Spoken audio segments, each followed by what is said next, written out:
Welcome to the Libertarian Atheists Skypecast. Today is Saturday, January 28th, 2017, and we have Betsy, Adam, Jeremy, and Heather. Welcome, everybody. Hello. Hello. Howdy. Okay.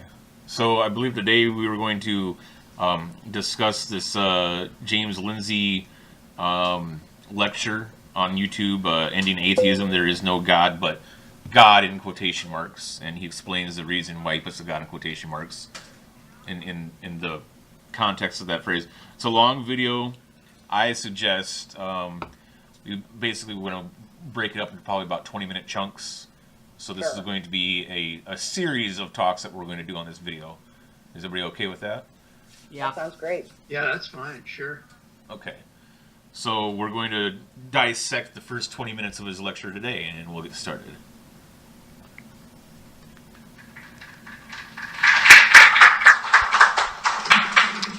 Thanks, Reed. Can everybody hear me okay? Okay, so you heard that my talk is going to be called Ending Atheism. That's the first half of the title. The second half is There Is No God But God. So it should be a fun half hour, 45 minutes. We're going to cover these kinds of things. But first, I want to thank you all for being here. I'm really glad that you're here, fortunate. My thesis advisor, when I was doing my PhD, always used to say how grateful you should be. He said that he was a really encouraging guy. So he would say things like, you should be thankful anybody ever wants to hear anything you have to say. So I am, and I'm glad you guys are here. Thank you to Atheists United for setting this up. Reed, thank you. So, you know the title of the talk, Ending Atheism, There Is No God But God. And this is based on my book, Everybody Is Wrong About God, that I published last December. And so I have a two-part thesis today. We're going to talk about ending atheism, and we're going to talk about what it means when I say there is no God but God, with the scare quotes around God. So immediately you can see what I'm doing there. I'm taking this banner phrase from theism. You hear it a lot out of Islam. There is no God but God. I can't say it in Arabic. I apologize. But I've taken it and turned it to my own purposes. And I'm not trying to be cute. I'm not trying to be clever with the whole scare quotes thing. I couldn't come up with a better word than God, and remarking that it's in scare quotes, because that is the word that everybody uses to mean what they mean by God. And so by the end of the talk, hopefully I will help you understand a bit differently what people may mean by God and how we've been approaching that the wrong way for centuries. All right, I wanted to stop right there. So I think we kind of all understand where he's going with the God in quotation marks. Mm-hmm. Not the deity or the entity, but the concept of which. Yeah, I get it. Yeah. I get it. Yeah. And you know, one thing I do want to say about this guy,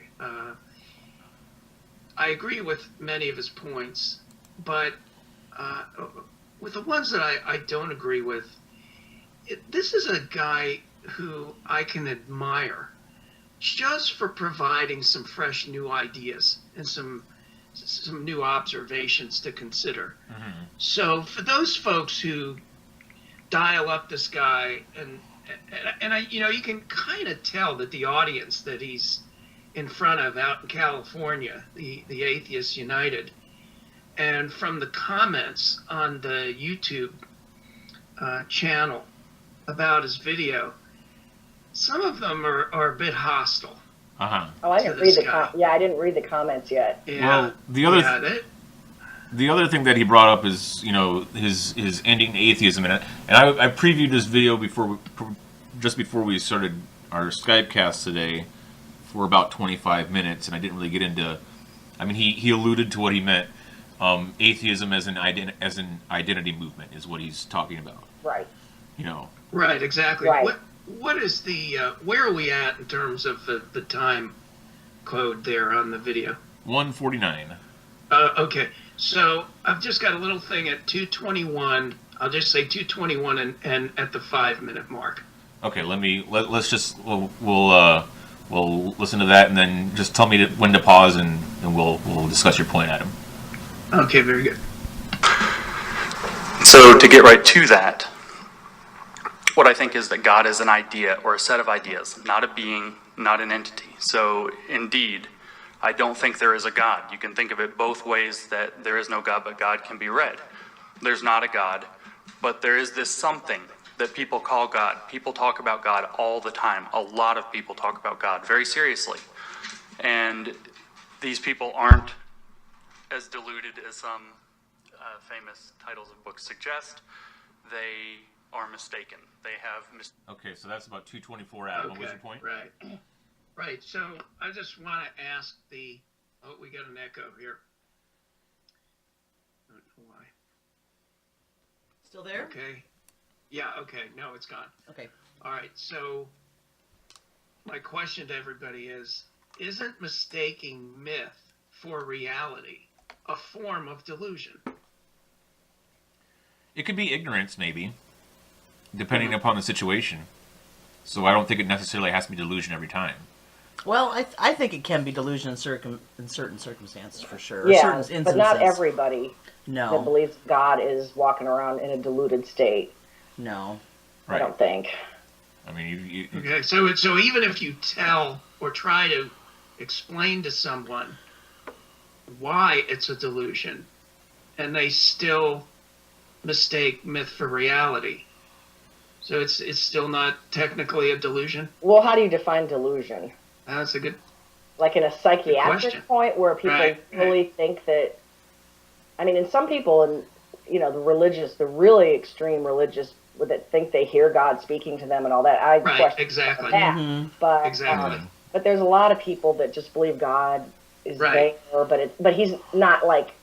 I mean, it's hard to kind of delineate what I'm saying, but Mm-hmm. I know what you mean. they don't actually believe that he's standing in the corner. I mean, right. So I met a woman who recently lost her husband, and she claims that she visits heaven often. Interesting. Now, you would consider that a form of delusion? I would say Certainly. Yeah. Mm-hmm.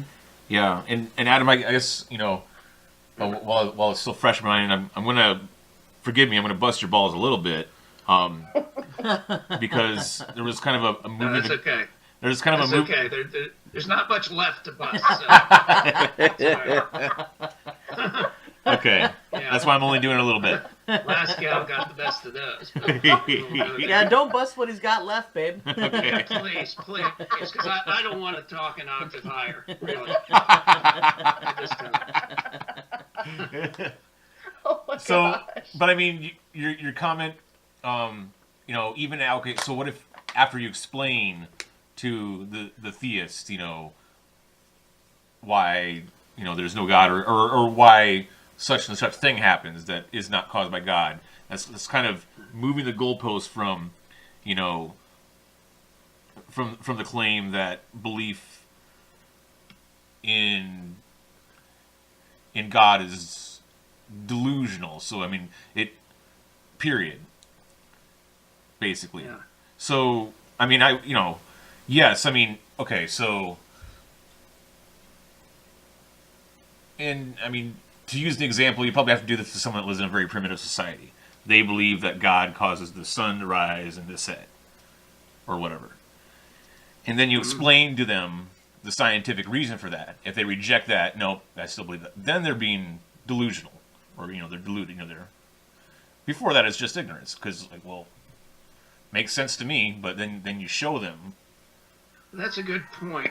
So, does there have to be a scientific principle involved that the believer is denying before we can call it a delusion? I think it has I'm not more sure to if it do has with to be- mental state. I mean, mental. So, and I didn't mean to spend a whole lot of time on this, but so I'll say, so I've got a sister, and she claimed that she heard a voice, and voice of God or Jesus or whoever it was that told her to convert to Christianity. Well, she was having an auditory hallucination brought on by the stress from a bad marriage. Uh-huh. Now, if you tell her this, she's not going to believe you. But it happens all the time. Auditory hallucinations and visual hallucinations brought on by stress and anxiety. and grief happen all the time. They do? So, yeah, don't they? I don't think they do. According to psychologists, It depends on when the person. someone is grief stricken or under a high level of anxiety or stress. But that's a form of psychosis. I mean, I don't think it's common. And when you look at the general population, every person experiences some kind of deep grief or loss. Right. And I've never known anybody other than when I worked in the psychiatric ward who actually had auditory hallucinations or visual. I mean, I think it's kind of rare because it's a lot of religious people claim to, right? I've heard true. a lot of religious people say, deal. "Oh, God talks to me." Right, but that's because they believe that their thoughts, like you have a thought about something, and because of the indoctrination of looking to confirm that your thoughts are your religious beliefs or to confirm that God speaks to us. We're told that God speaks to us when we're Christians. So we have to start listening really hard, and most Christians would have to admit later that they've never heard God say anything because, of course, he doesn't exist. But you have a thought like, I think maybe I should move to Texas. And then the more you think about it, you think, I think that's God telling me to do that because you're trying to fit this, I need to be led by God Okay, I get it. into your real world in order to conform with the doctrine and what's hearing in church everywhere. So I think it's a manipulation of your own thoughts and defining it just in the terms, God spoke to me. Okay, Which makes, when you have a dream, we all have dreams, and then you wake up, you're super religious, you start interpreting those dreams through the symbolism of your belief system, really. Okay. So I don't think it's literal auditory. I think there's a definite difference between a psychiatric hallucination and the religious interpretation of your thoughts. It's interesting. No, I get that. Thanks for that. I appreciate that. So And I only know that because I lived it, because that is how I, operated for years. Right. right, but I never heard the voice. I never woke up and heard a male voice in my room. It was all just my brain. Right. All right. In the case of my sister's brain, though, It does happen. Wackier. Yeah. Yeah. But okay, good. okay. Okay. I mean, yeah, it's probably it's not common, but it's not unheard of either. I mean, there's plenty of documented cases of hallucinations caused by stress. Sure. Right. And look what happens when people are sleep deprived. Yeah. Oh yeah. Right. Well, I have hallucinated from sleep deprivation, and that's probably just to be expected, just because of the very feeble state your mind is in after you've been up for 24 or more hours. Well, and it's oxygen deprivation, You start That's to... right. Mm-hmm. Right. There's all those effects that can create delusional images and sounds and that kind of stuff. Or even sickness. One time when Jeremy was really sick with I think it was the flu, and years ago, and he swore that I put the dresser in front of the bedroom door so he couldn't get out of it. I did, actually. I was convinced of that. Oh yeah, he yelled at me for the longest time. He's like, "You locked me in this room." Like, he told me that one time. I'm like, "What? What are you talking about?" Yeah. I was very ill, and I became delirious, and I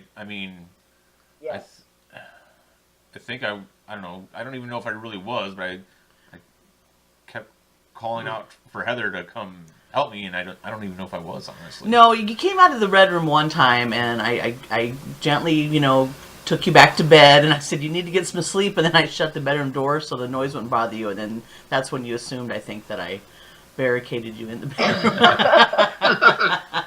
So funny. This is worth the price of admission. It really is. Oh my gosh. Okay. In other words, get your flu shots. Okay, so we'll pick up here.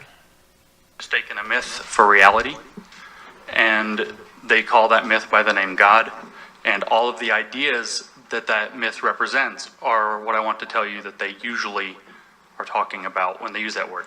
Now, I don't want to mislead anybody. I got a little bit of criticism from the book that maybe I don't take seriously that people really do believe in God, an entity, a magic being.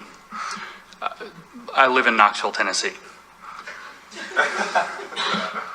I don't really think I should have to say more to make it pretty clear that, yes, indeed, people do really believe in God, and I recognize that. I grew up there. People, I think the rate of belief in God, 100% sure God exists, is something like 80% in the area where I live. 100% sure. And so certainly nothing I'm going to say today is going to take away from the fact that when people say that they believe in God, they do indeed believe in a magical entity. That's absolutely true. Now, saying believe in God, believe in God, believe in God a lot of times over and over again is very inconvenient. So I'm going to use an unfortunate academic word called theism that I'm pretty sure most of you will be familiar with. And I'm using it partly because of that and partly because of its parity with a word that you're also familiar with. It's also unfortunate, the word atheism. These words work in a pair, and that pairing is really why I want to talk about why they are unfortunate. Before we do that, though, I've mentioned something a little controversial. I've mentioned that God is a magic being, a fantastic being. And just in case you've never read it, the definition of magic is worth looking up. And it says that the definition of magic is apparently influencing the course of events by mysterious or supernatural natural forces. I don't know that that definition could fit more exactly to what people call God. And so it certainly is a magical thing they believe in, and they do believe in it by the billions. Billions of people believe in this. And it is magic. It's magical thinking. It is a form of superstitious magical thinking. So atheism is the rejection of all of that, or that's what we normally understand it to be, the rejection of theistic magical thinking. All right, so that's about the 5-minute mark right there, Adam. You had your other bookmark. So my next talking point, so in a sense, the term atheism is just a more precise categorizing from the more all-encompassing term known as skepticism. Uh-huh. I mean, does that make sense? Yes. So if you're a skeptic, that is a big word, because that can affect just about anything that you believe, see, hear. And so atheism is just a little microcosm of that bigger skepticism. So doesn't Dr. Lindsay's lecture really have to do with doubting a claim until testing and evidence provides us with proof? Right. I'm not so sure about that. And simply because of a couple things. Number one is we're all aware that there's plenty of atheists who are not skeptics. That's true. Yeah. Because you see that they don't apply the same, element of requiring evidence for many things. Like later on, he goes into talking about homeopathy a little bit and how that's secular. Right. Remember, he talks about how that's pretty much right. So some people are into conspiracy theories and metaphysics and all that. Yeah, I guess I'm just talking about. I guess I'm just referring more to atheists and a healthy. I guess let me try to describe. I guess when I talk about skepticism, I talk about a healthy skepticism where, and I realize just what you said, that a lot of atheists believe in wacky things, not necessarily God or religion related, but spiritual that's right. related, or metaphysics or pseudoscience or conspiracy theorists. Sure. So I guess I'm just saying that and I like the idea of getting rid of atheism. I like the idea that one day maybe atheism won't even be needed. Mm-hmm. Just like we don't need to dispute the gods of the Greco-Roman era anymore. Right. Mm-hmm. So, I guess I'm just trying to defend atheism a little more than Dr. Lindsay is by just saying, look, all it is just skepticism as it applies to God and religion. Right. Right. Now, I haven't watched the whole video like you did, Adam, but I did get the sense that he's talking about atheism as an identity movement. If you want to use the definition of atheism as a lack of or rejecting the idea of the gods or the supernatural, then I mean that's always, atheism is always going to be a useful term in that sense. Right. I think you're right, Jeremy, on that. That he's talking about it as a movement, and there's certain certain characteristics of it that he thinks are not helpful. Right. Exactly. And I do agree with him on that. Right. I do. I don't think it's necessary, at least in my own case, to fuse my identity with my disbelief in the supernatural. Exactly. Yeah, I think actually a good analogy to that, I think, is the LGBTQ, the Pride movement, which I mean is something that I could join as someone who isn't actually straight. I mean, so, but that movement is a lot about your sexuality is your identity. And I have met a lot of gay, bisexual, lesbian, what have you, people that I don't want that to be my identity. I'm attracted to whom I'm attracted to, and I love who I love, but I don't need it to define me. I'd rather have my personality, my accomplishments, what have you, define me. And that's why it's good to, I think, reject atheism as an identity too. You're limiting yourself as a person if you let that define you. Well, I don't know. It's just like religious people. Go ahead, Heather. Oh, I was just going to say that, I think that's up for, I think everybody can make the decision kind of for themselves. Like, I don't mind identifying myself as atheism or an atheist because that is kind of part of my identity. Especially in a sea of religious people, that's kind of, it's something I use to identify myself. But I don't think it has to be something that you would identify as yourself if you don't want to. You know what I mean? I think it's up to each person. I guess, if you're making a checklist of, you're making your checklist of these are the things that Heather is, you can put atheist on that checklist. Yes. But if the question is, what is Heather, and your answer is atheist, then Heather doesn't sound like a very interesting person. Well, it's more than just atheist. Right. It's like we're all multifaceted. And so are we going to emphasize one trait way over the others? And that's where I think, and some religious people do that. Their entire identity is being a Christian or a Muslim. And it goes into everything, their work, their family, their, all their activities center around that. And then you're just really skewed, I think, in your whole, focus. And you see the same thing in your life. And you can do that with atheism too. People do it with atheism, and a lot of your atheist celebrities, are that way. Yep. But I think go ahead. I was just going to say, I think as we listen to Dr. Lindsay a bit further, I think he goes beyond just an atheist identity. I think he takes it a bit further to exploring the need for atheism. Okay. So should we listen to some more? Yep. Let's get this going. Yep. Okay. And so it seems pretty controversial, maybe, or pretty upsetting that I say I want to end atheism. And then some of you are surely thinking, you can't end atheism. I know what the word means. You can't end atheism if it just means a lack of belief in God.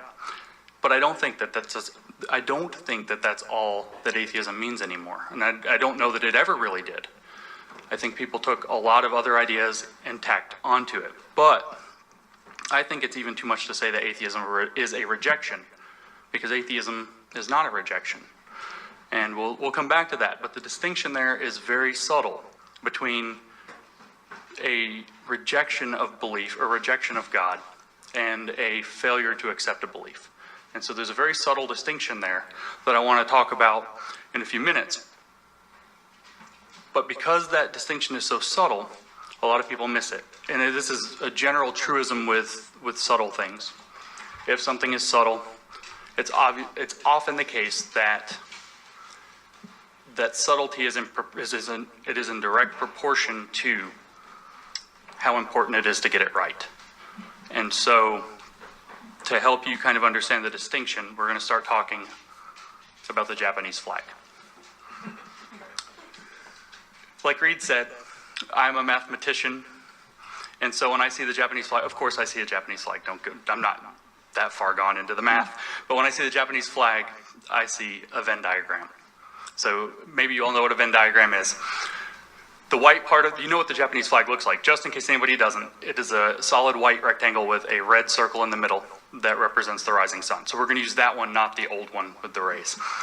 And what a Venn diagram like this shows in mathematics, what I would say is we have a set, or the population, and that represents, that's the flag. The red circle in the middle, for me, is going to represent theism. So you have people inside the circle. Those are people who believe in God. And then you have the rest of the flag. Now, a lot of people would think that this particular kind of a Venn diagram, a rectangle with a circle in the middle, shows a population and a subset. But that's not quite accurate. Such a Venn diagram shows a population in two subsets. This is a slight mathematical trick. There's the set inside the circle, and there's the set outside of the circle. So what I want you to think about is, if theism is the set inside the circle, this is people that believe in God. I want you to see that outside of that circle is atheism. And I want to take a few minutes to think about, what do those two groups have in common? The inside of the Venn diagram, the outside of the Venn diagram. What do these two groups have in common? The first thing they have in common is that they're all on the same flag. We're all people. We all have needs, psychological and social needs. We all try to figure out how to meet them. We all try to do the best that we can to figure out how to live life. So we all have these needs. That's something we all have in common, whether we're inside the red circle or whether we're outside the red circle. The second thing that I want to say that they both have in common is that both groups, both subsets, the white field with a circle punched out of it and the red disc in the middle, both groups are defined by the edge of the disc. The circle on the outside is what defines them. So maybe some of you were believers. I don't know. In Tennessee, if I were to talk to a group of atheists and I were to say, maybe some of you were believers, everybody's yes. Almost everybody has escaped. And so in California, I don't know what the circumstances are. Maybe some of you were lucky or born outside of it. But if you were born inside of it, chances are that you either worked your way near the edge, or you saw that there is space outside of the edge of belief in God, and you banged your way against something and worked your way out, or you got pulled out by some event or some person or some argument, or life just went on, and one day you looked back and realized you're not in there anymore, and then you just kind of, admitted it to yourself and moved on. But at any rate, you went from being, if you left a religious tradition, a theistic religious tradition, you went from being inside of the circle to outside of the circle. So now you're in the white area of the Venn diagram and you're an atheist. You still have the same psychological and social needs that people who believe have. You just have different strategies, different language for meeting them. Now, when you have something like this happen, when you have people who work their way out of something like religion, I know this happened with me. I was raised as a Roman Catholic, and I worked my way out. And when you get out and you admit it, sometimes it's a little upsetting. Sometimes you look back and you are a little... All right, let me Go ahead. go to the next talking point. Oh, we got a little echo here. All right. Still echoing. Huh. Yeah, I don't hear it here. You know, I hear it. There I am again. Well, I mean, yeah, it's not coming out of our microphone. I think it's coming from your mic, Adam. Huh. You think so? Because I have headphones. Oh, there it is. It's Okay, gone. there it's gone. Okay. Okay. All right. So a lot going on here. Uh-huh. A lot going on. So going back to where he said, we're all people. We all have needs. Dude, we all get that because at one time we were all involved with religion. So we all understand why people turn to God and to religion, right? Mm-hmm. I mean, we haven't lost touch with that. Right. But it seems like so many people who have left religion and abandoned their faith and abandoned belief in God, which, you know, if we start out with 80% believers, then there's a whole lot of people in that category that have left. Well, most of them used to be there. Yep. So why is it? So my question is for the group, why is it that so many people seem so insensitive to the fact that they were once there, and it's almost as if they've turned off something in their psyche that allows them to have some type of empathy for those who still believe? I think it kind of ties that behavior ties into what he was going to talk about next. His term throwing rocks at the cathedral. Because once you realize you're an atheist, you reject theism, religion, what have you, and then you're bitter and you're angry and being lied to. Right. And if we start playing, I'm pretty sure he starts talking about that almost immediately. Okay, and then we can stop and discuss that. Okay. I think that's pretty much what he's going to go into next. So. Right. Okay. Little miffed that you feel almost like everybody lied to you. And this kind of resentment can really trigger some behaviors. I like to call these behaviors throwing rocks at the cathedral. You get out, you become upset, you read the arguments, you read Christopher Hitchens, you repeat to the best of your ability the things that he said, and you turn and you throw rocks at the cathedral you just got out of until you feel better. So if you take atheism on as an identity, though, what I want to tell you, if you take atheism on as an identity, you have taken on throwing rocks at the cathedral as a lifestyle choice. That's why I want to end atheism. Okay, so he pretty much, yeah, I mean, that's you succinctly defined his terminology there, and kind of what you're talking about, Adam. You know, I don't think I've personally met. I mean, I know there's got to be people like this. I don't think I've personally met, though, a person that has arrived at being an atheist that didn't have kind of their angsty stage. Oh yeah, definitely. Oh, of course, of course. But how many of us were at one point angry with God? I was. Me too. I know I was. Yeah.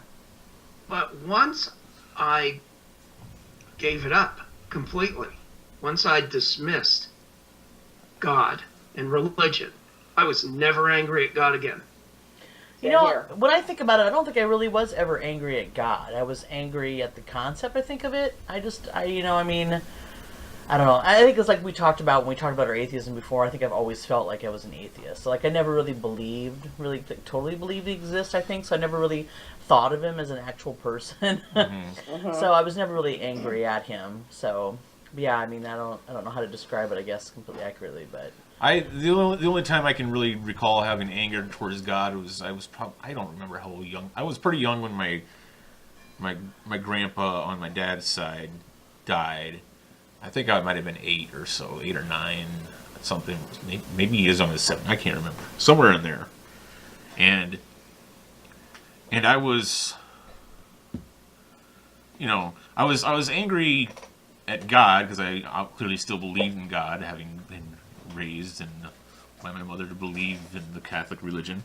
But I was angry at God not for taking my grandpa, but I was angry at God for making me go through that when I was so young.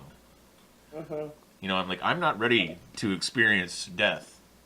I'm just a helpless child, you know.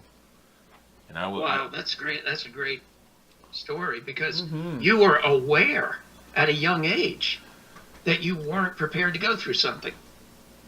Yeah. Is that right?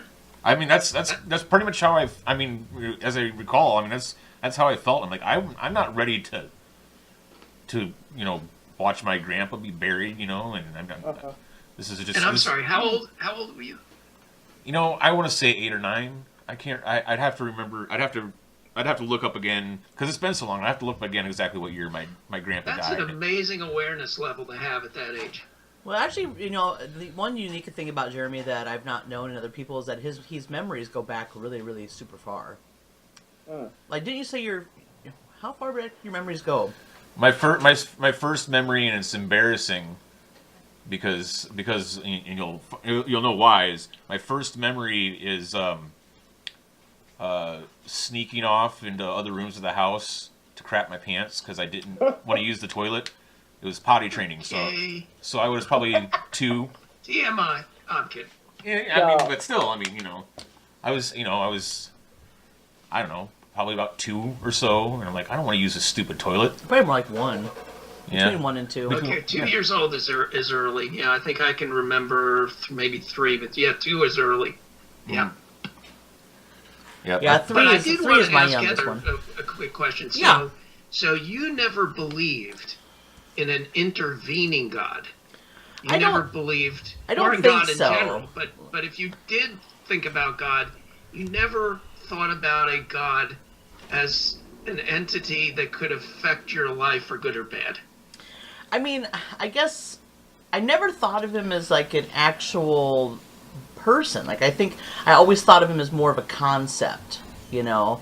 'Cause I don't think, but not that I didn't, when I was younger, I believed he existed, but I think I believed he existed in a different way. Like, I never pictured him as being like a person. It's like, I don't know, like, it's weird when you kind of go back and analyze how you felt about things when you were younger, you know, and yeah, I pictured him as like this concept, even.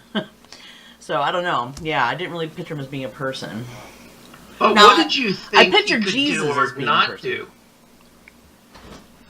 I don't know. You know, I don't think I ever really took religion that seriously. My parents really did, and I can remember the only religious thing I think I ever did was, like, I remember making a Christmas present for Jesus in church, like, you know, Bibles, like they Sunday always have like school the or whatever. Bible school after church services for the kids, Yeah. you know. And I can remember we made some kind of present for Jesus around Christmas, and I can remember like sitting on the front porch or something waiting for Jesus to come so I could give him this gift.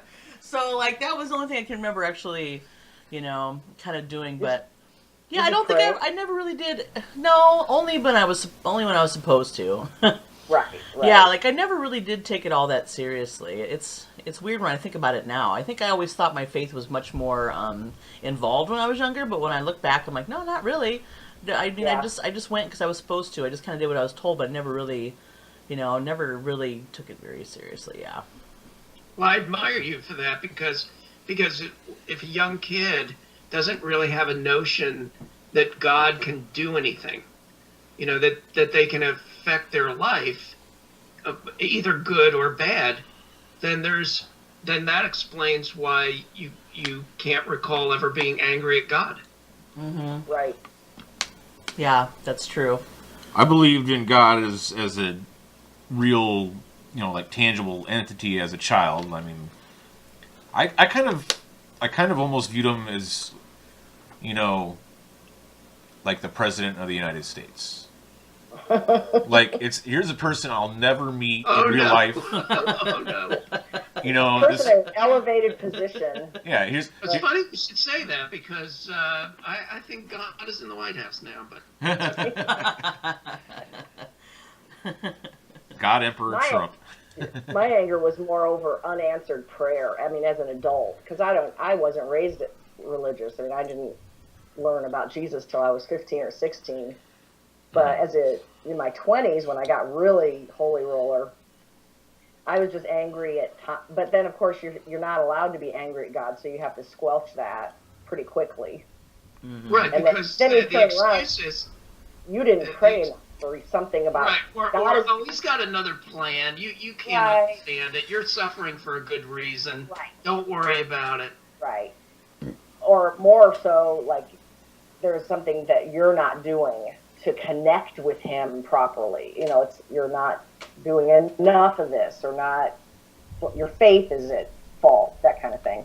Yeah, So blame eventually, victim right mentality. before, I mean, so I don't remember like being angry during that period, but as it built, eventually that led to my leaving the whole thing. It was just a point where this just is stupid. It cannot be true. Yeah. Because I'm doing more than most Christians do to try to achieve all these promises that God made, and none of them have worked out. Right? Yeah, No, I I relate to that. Unanswered prayer. That's the biggest thing. Needless Really suffering. was. Needless suffering. Well, When the you know, promise says you won't. I mean, or the Right. promise says you'll be healed, or that, you know. Just, See, in my just family didn't was work. they believed in God, but they weren't like super religious. Like we'd always Right. pray at mealtime, and we'd go to church. So I mean, I think I still kind of have fond memories of church, but not because of God. Like I just like the pomp and circumstance. I always Right, just more I always loved the ritual. architecture of our church. We had like a really big, pretty church. I love the architecture. I used to look at the stained glass windows all the time, and I still admire churches to this day. yeah. Right, no, You know. absolutely. But yeah, I mean, but I don't know. For me, it was all just that pomp and circumstance. Like I don't know, we just weren't like super religious, I guess. So I think that kind of lent to that whole thing. I mean, That's good. we'd pray, and I'd be like, okay, I would just bow my head so we could get to the food. And it kind of does go back to the identity thing. I mean, then your Christianity was just something that you guys did every week, but then you lived your life, and it wasn't intruding into every aspect. Right. Now bow your head And- and pretend to be right. serious. Yes. Well, and when I got older, I think it's when I realized how ingrained in their faith my because my dad and his parents were my family. They raised me. My mom Right. wasn't around, and so it wasn't until I did get older that I realized how faithful my grandma was, like how much she believed in God. But it seemed like her faith got stronger the older she got, and the same thing with my dad. Like, it's just been the last decade or so that I think I've really noticed how And that's religious not, my dad is. I don't think that's uncommon. I mean, No. now that I'm into my 50s, I see people that I went to high school with, through Facebook and stuff like that, that were not at all. I mean, they were like wild kids and were not religious at all. And as they've gotten older, I'm seeing people that that are talking about God on their Facebook page. I'm like, Same here. Same here. are you kidding me? Like Same I remember the here. stuff you were doing and how you were in high school. Yep. So it seems like that they've They evolved missed out. toward Yeah, they religion. missed out. Yeah. It's like the person who parties in high school doesn't have to party necessarily in college, but the person who never parties waits until college, and then they blow go crazy. their whole college life on partying. Yeah. Yeah, if you get it over with early. But I do relate to Heather, because many of the happiest family moments for me had something to do with a religious ceremony of some type, either some type of religious holiday or something like that. But it was just the idea of family. Sure. Religion just happened to be the focus of it. But it could have been anything. But it just so happened that a lot of happy memories with that. So it wasn't all bad. That's Right. one of the, and as an aside, I think that's one of the strongest conservative arguments against atheism, is the sense of community and family bonding that religion gives a lot of people. Definitely. Well, it's a tribe Sure, I thing. can mean, appreciate they have a that, group. yeah. The group membership and acceptance is powerful. Right. No. Of course, I You know, could just do I it think we do without that without the mysticism. Yeah, That's because right. I think Jeremy and I do a good job. Like, we're a really close family. The four of us, we're all really close, and and I see it in my kids too. I foster a lot of closeness. Like, sometimes Ava will be like wanting William to tuck her in at night, and I can hear them giving each other a smooch. It's like Aw, that's so they're sweet. we're a close family, but we don't have any of that. I Right. think you foster that anyway. You don't have Yeah. to have religion. It's not to feel necessary. that. There's a lot of at good all, ways to right. do that. I mean, I was listening actually to the Joe Rogan podcast yesterday, where his newest episode where he interviewed Henry Rollins. Henry Rollins actually has an amazing life story. I had no idea what he's been able to accomplish. I mean, people know of him as a rock star and kind of a, but I mean, he's done some Very intelligent. He's very intelligent, but he's done some amazing things in his life, and I mean, if you guys get the time, look up that episode of Joe Rogan podcast with Henry Rollins. But anyway, Henry Rollins was talking about his childhood, what his favorite memories were, and how he bonded with his mother. His mother she was just kind of a blue collar lady, and she would save up, and they would take a trip, probably once or twice a year, maybe 3 times a year if she could afford it, and she took them, all over the United States and through a lot of Europe as a child. Oh wow. And yeah, that's just another example of things that you can do to foster, good memories in your children and, family bonding, because, she took him to the Louvre when he was a kid, and, Oh wow. yeah. And I mean, it kind of set the stage for his lifestyle, because he's a world traveler. He said he visited 160 different countries. Oh my gosh. And I mean, and most of that wasn't even touring as a musician. Most of that he just did on his own, just to see them. So, but anyway, Interesting. Yeah, it occurs to me that if you have to give your children something mysterious, then just give them love, because that's a big enough mystery. And so you give them love, and that makes an impact on them, a very powerful impact, very positive impact, without having to go into the mysticism. absolutely. Oh yeah, I definitely impart that to my kids a lot. Like, I've talked to William before, about how I'm like, I know that I haven't always been, the best mom. I've always done the best that I could, but, always know that, my love for you has always been super strong. Like that would never ever change. So it's like, Right. Mm-hmm. Yeah, I think that's great. All right, so let's get back to the video. So one other sure. point I want to say about throwing rocks at the cathedral. Okay, great. And that was, I think, of course, that's a phase, and we just finished talking about that. Right. And we go through our angry phase, for those of us who had to go through an angry phase. We go through that, and then the anger's gone.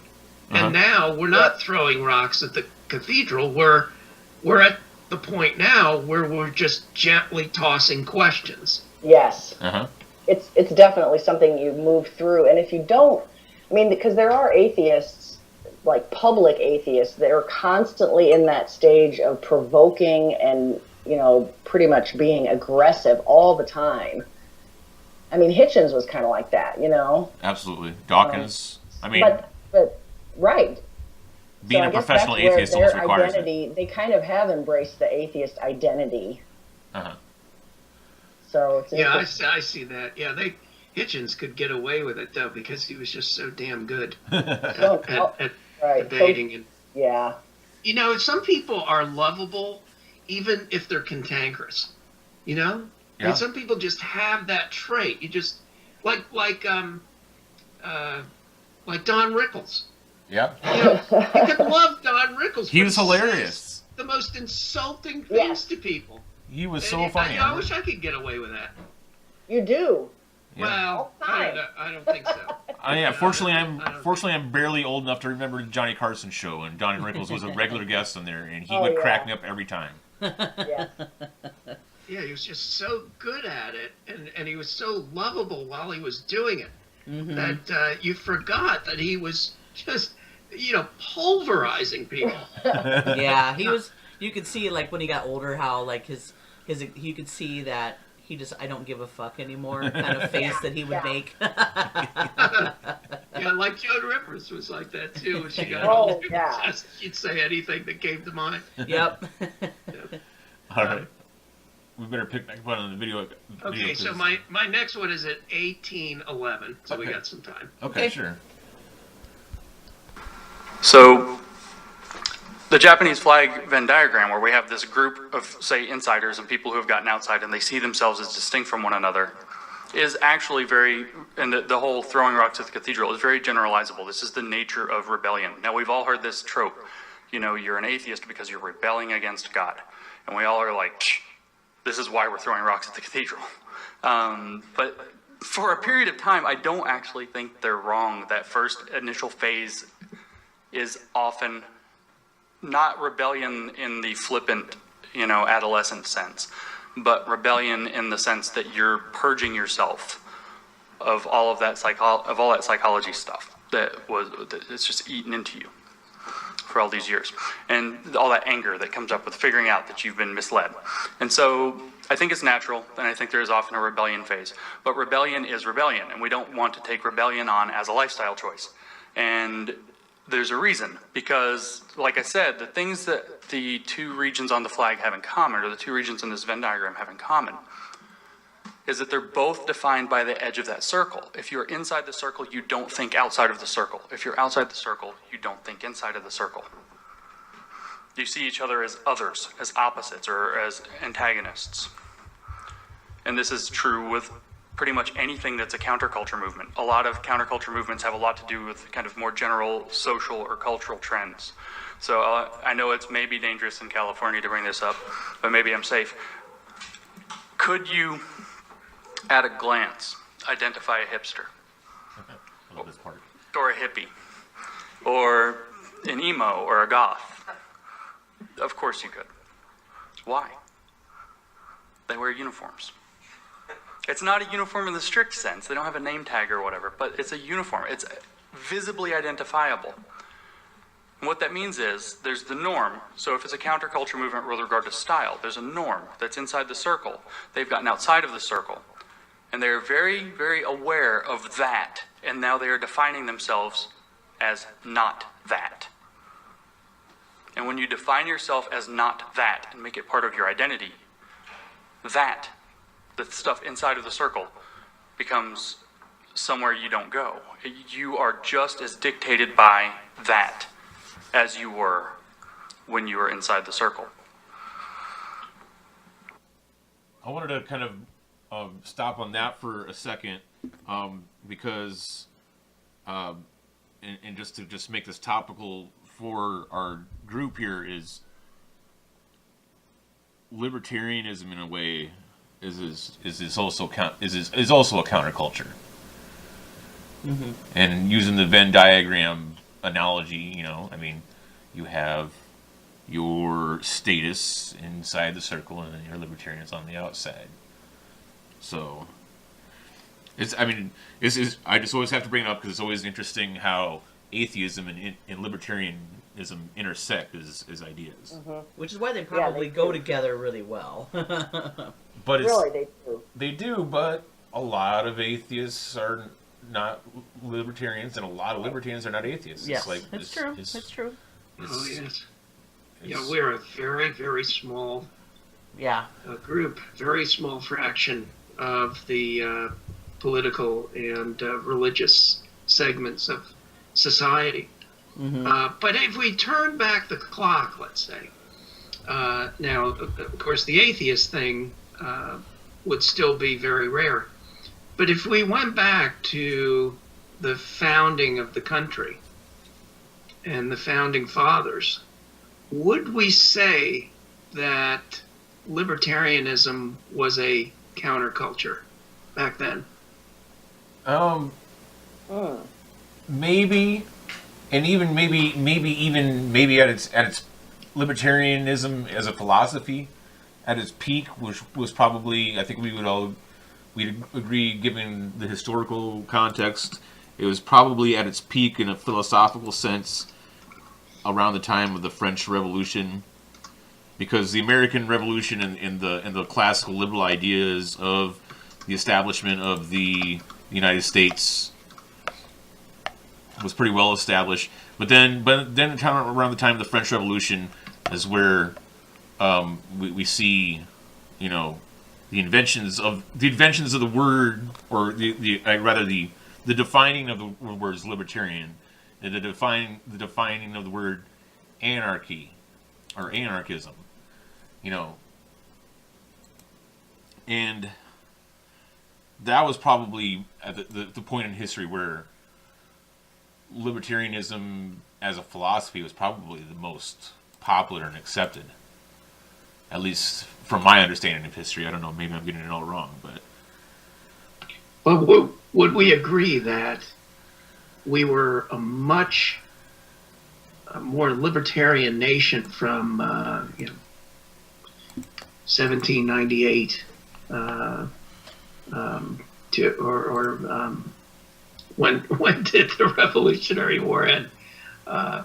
And Washington was inaugurated to let's say toward the end of the 19th century. We were much more libertarian then than we are now. Would we all agree with that? I would agree. Yeah, I think so. Authoritarianism, though, really crept in and began to take its foothold in American politics with Lincoln, though, honestly. Right. Right, that's true. That's true. Lincoln expanded the powers of the federal government. But after the War of Involuntary Union ended, things were pretty much on track until the turn of the next century. Yeah. Right. So you take out the war between the states. You take that segment out, if it never happened. And I better clarify, no, I don't support the institution of slavery, in case anybody's wondering. All right, so isn't it we're funny just how gonna that take it out as if slavery didn't exist, okay? So we don't have to worry about fighting a war over it, even though it wasn't all about slavery. Okay, another topic. But if we take that time period out, then we're pretty much still a libertarian country until turn of the 20th century. Yeah. Give or take. Mm-hmm. I'd agree. Okay. That makes sense. The World Wars really, you could probably up until World War One, really is probably the tipping point as to where, as a nation, we began to kind of embrace authoritarianism. Mm-hmm. Yeah, I'd go back even a little bit before then. Teddy Roosevelt. Yeah. I'd go back to some of the progressive legislation in the early 20th century, before World War One. Yeah, that's true. Yeah, the 20th century is probably the good benchmark for that. All right, so we'll get the video going again. This creates a situation where there is a them and an us, and you'll recognize the symmetry of this immediately. They see it the same way. You can say, "Oh, we're us and they're they," so clearly we are better. And they say it the same way. We are we and they are they, so we're better. And this creates an us and them situation, and that's exactly the kind of thing I want to sidestep. Sam Harris talked about this before. In 2007, in fact, it's been almost 9 years, Sam Harris stood up in front of a slightly larger crowd than I have today. A little bit bigger. At the Atheist Alliance International Conference. And if you haven't seen his talk, you should look it up. At that conference, he gave a talk that was about ending atheism. You probably can tell nobody listened. Why? The atheist movement at the time was in its greatest upswing. It was ascendant. It was growing hugely, and it was allowing a lot of people to feel a lot of self-satisfaction, a lot of sense of personal identity, a lot of value in themselves for being atheists. They were in us, and there was a clear them. And Sam Harris called this a trap that we may have deliberately had laid for us and that we walk willingly into. That's something that I'm hoping to change by hopefully convincing you by the end of the talk that maybe walking away from atheism is a good idea. To understand, though, we have to clarify, because I said atheism means several things. It means several things at once, and you can't actually get away from lack of belief atheism. How could you? It's an empty term, a null term. It isn't a thing. And so when I say I want to end atheism, to be clear, the kind of atheism that I want to end is any kind of atheism that is a thing. Any kind of atheism that can be taken on as an identity. Movement atheism. Atheist communities, as I stare at one. Which isn't to say that I want to end communities of atheists. I want to end communities that identify themselves as atheists. It's a that subtle distinction. So I know I just talked about Venn diagrams and nobody wants to talk about math. I don't even want to talk about math, and I'll talk about a math. What he just mentioned, I mean, Heather and I both have really gone through that growing pain of rejecting identity atheism. Both of us being former dues-paying members of American Atheists. I was on the board of directors for the nonprofit organization Omaha Atheists, and we're not doing. We've seen disenfranchisement from a lot of people that have been involved in that community because they identity atheism isn't really sustainable for a lot of people in their life. Right. Mm-hmm. Atheism is a lifestyle. I agree. Yeah, I mean, atheism as a lifestyle is a pretty empty lifestyle. Right. Math, a little bit more. We're going to talk about some statistics. Is anybody here a statistician? Yes. This makes this a lot easier to say what I want to say. So in statistics, we talk about hypothesis testing. And what I want to say is that theism, I hope this is an unobtrusive notion, that theism, belief in God, is something like a hypothesis. It doesn't quite qualify, but it is something people are tacking onto the world. They're saying, this is how I think the world works. They don't know maybe how it works, but this is how it works. This is an attempt to understand and explain aspects of the world.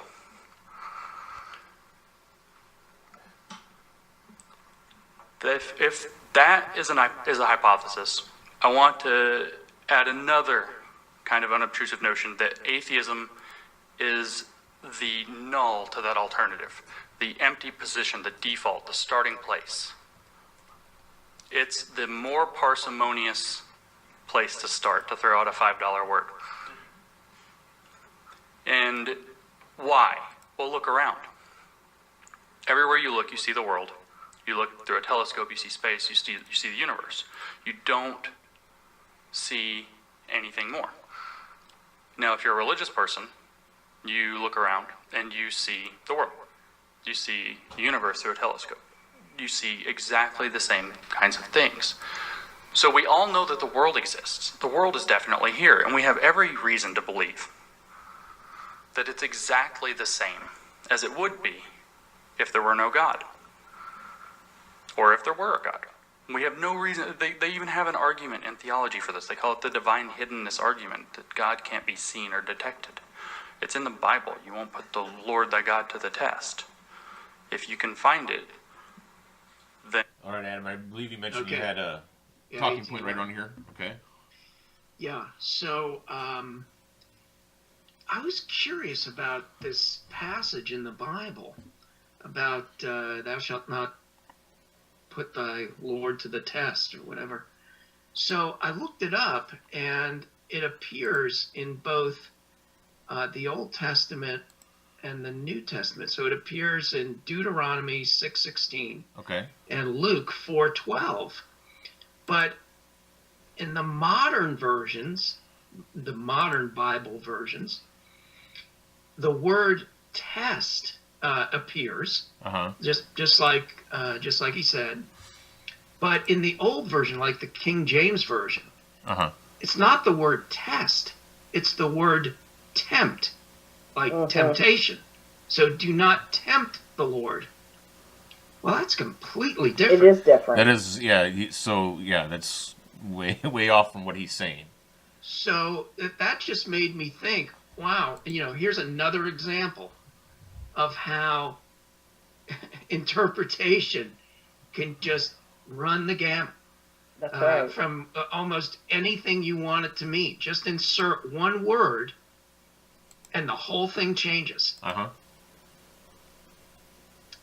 Yeah. So that was it on that. Wonder when it got changed. I mean, Well, it's in the King, right. When did it get changed? I don't know, but that's in King practically, James. I'm not well versed on Right. these, the Different new versions. versions of the Bible, like after King James, so I don't know the history. You know, the new King James version they have, and you know, the new Bible and the whatever it is. I don't know, but it's Yeah. a big difference between tempt and test. There's a huge difference because one is, don't press your luck, and the other one is don't question him. Right? Yeah, It's totally different I'm things. sure there's plenty of sermons out there addressing that probably and Mhm, twisting it to the whoever's preaching and whatever denomination, wants to make a point. And I'll just go ahead and the next one's going to be at 1908, my next talking point. And all I wanted to say there was, and if you listen, it prompted me to think about the process of street epistemology when Okay. you get to that point. All right. Then that's not it. So these people by the billions that believe in this magic entity believe in one that you can't find, but they think they believe it exists in reality, that it truly exists, or in some extension of reality that nobody can adequately identify or describe, that uncannily looks a lot like imagination. But they have the same starting conditions as everybody, and they've added an extra explanation. There's more to their hypothesis. So I want to say that the null or default hypothesis is no God, and that there is a God is an additional hypothesis. So in statistics, what you would do is you start with the null, and you don't test the null. You test the alternative. You look for evidence. You look for reasons to Right about accept. here, Adam. Yeah, I think it's around there. Okay. It just reminded me of the whole process of street epistemology, where you ask a person to examine their beliefs, how they got there, how do they test their evidence for their beliefs, and then but after this he goes into what atheism should be and what it shouldn't be. And so that's at the 1950 mark. And so I want to kind of poll everyone's opinion here, because he makes some claims that I'm not sure I agree with. So we can. Okay. So we'll listen through to the 1950 mark, and then probably close out this portion of the analysis of the video, if you will. So hang on, we'll get that going. The alternative hypothesis. If you find reasons to accept it, you accept it. Provisionally, that's science. If you fail to find reasons to accept it, you fail to accept it, which is different from rejecting it. You don't reject the alternative. It could be that the p-value is 5%. It could be that by a fluke of experiment, you missed something real. So you don't reject the alternative hypothesis, you fail to accept it. And this is a subtle difference. This is the difference between atheism that cannot end, failure to accept belief in God, and atheism that has to end, rejection of belief in God. This is to quote from Sam Harris again, this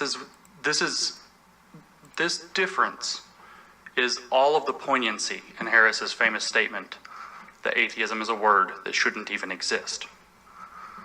But what did I say? Billions of people believe this. I live in Tennessee. I see them. You see them. You know them. You've met them. You've talked with them. They're all over the place. There's something like a presidential thing happening right now, and everybody's talking about it. All these politicians. It's a major issue.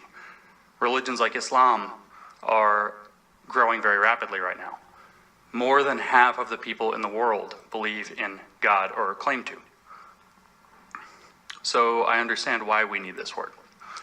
And I understand that probably a lot of you, certainly me, felt like, I was on an island surrounded by all these people. I needed a way to find each other, which is why you guys don't have to change the name of your group, even if we end atheism. It helps people find each other. People know the word. So we need communities like this one, where people can get together and speak freely and not worry about the issues of offending somebody or getting into an argument or whatever it happens to be. So that's why I say that atheism is the most important word that shouldn't exist. But I still want to change that. I still want to make it where we don't need the word. So what I want to do then is I want us to leave the terms of theism. I don't think it's fruitful to argue about them like they're objects of philosophy, because they're really not. In terms of my Venn diagram, the Japanese flag, what I want to do is... Okay. I kind of wanted to end the analysis of the video there, but I mean, that's a point where I wonder where he's going with what he just said, where he wants to end the use of the terms of theism in the realm of philosophy. I mean, is he actually arguing that religion is not philosophical? I mean, yeah, I haven't listened past this point, much past this point really, and I don't know, what did you think of that, Adam? Well, I heard that he wanted to end atheism. Right. Yeah. I don't know that he mentioned anything that theism isn't philosophical. Maybe I missed it, but I do like his approach, that he takes a scientific theory and a mathematical approach and calling atheism the null set, the base. Okay, we start there because there is no evidence. And then you see if you can get evidence, to see what kind of evidence there is.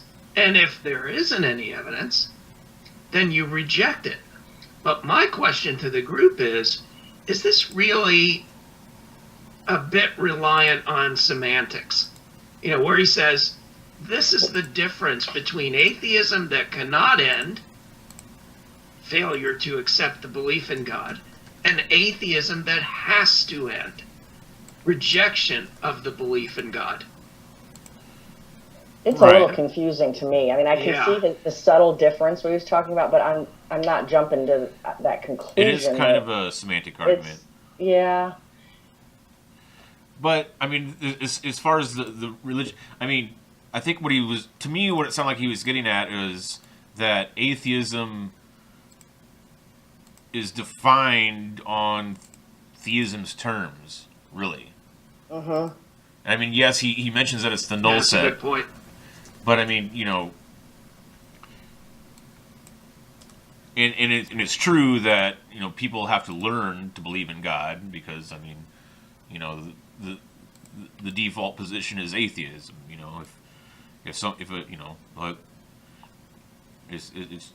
Everyone has to learn how to believe in whatever religion that they're, the culture, whatever they're born into, kind of, and what their families still in them. So, but even though atheism is the default position, basically, as you then leave theism, leave religion, and then embrace being an atheist, it is defined by religion, because you don't believe in God because you were taught to believe in God, so you reject your belief in God. Yeah, your formal beliefs, right? Yeah. Of course, for a lot of theists, the theist position is the default position, is the null position. It is. And the atheists have to prove that there isn't a God. Yeah, most of them just don't understand that atheism never claims that we can prove there is no God. And so many of them want to draw you into that argument, and they can't grasp that you're just saying there's just not enough evidence for me to Yeah. affirm or deny. So I just, I'm not going to reject. I'm just going to fail to accept. I can see why that's a subtle, because that means later, if evidence appears, you haven't outright rejected something, you're still open-minded, and that's what Anthony Magnabosco always says. If tomorrow, something comes along that shows a physical reason to believe in God, I will change my mind. Right, right. And I think, wouldn't we all agree with that? I mean, I if we think you had have enough to. evidence, you'd Or have you to. become just as militant. That's right. about You were it just as Christian. crazy. You do. You'd be I just think- as crazy or delusional as somebody who thinks there's evidence and isn't. Right. Or there isn't. But there are atheists, I think, out there that maybe that's what he's trying to point out. I think it's a word that he has a problem with. I think when he says, Reject. yeah, exactly, rejection and atheism that has to end, quote, rejection of belief in God.